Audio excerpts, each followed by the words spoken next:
As we continue into this year of 2022 from 2021, we continue the blessings that we find in the middle of all of the passages God has given us that take us from 2020 to 2021. The next one is in 1 Samuel, and it's the story of David and his best friend, Jonathan. Jonathan is in kind of a remarkable quandary. He loves his friend and he knows it's a gift from God, and he knows his friend is called to be the next king, even though he is the son of the king and the expected heir. And he also knows he has to honor his father. And his father is sometimes kind of going off the rails. So every time his father starts to go off the rails, he sees him want to kill David, God's anointed. And so he's kind of in the middle because he is David's very best friend, and vice versa. They love each other with every good and godly intent. And so one of these times when David has gone off the rails, Jonathan says, let me see if you will calm back down again and everything will be fine. And David says, I think I need to run for my life.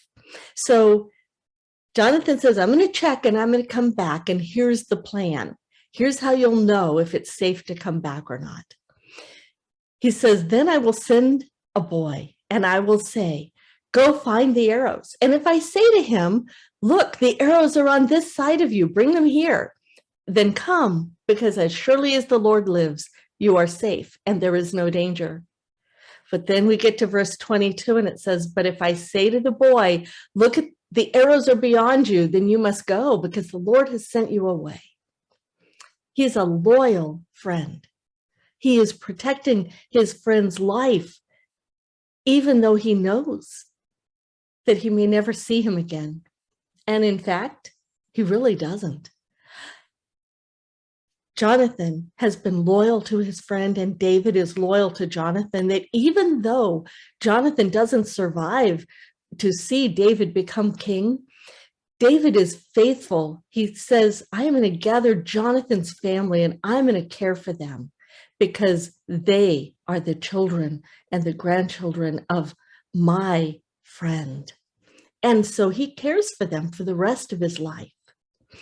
The loyalty of a friend is huge. There are many times when it's that loyalty of a friend that sees you through the darkest nights and warns you when you need to hear a warning from God, or comforts you when you're feeling like nothing else can.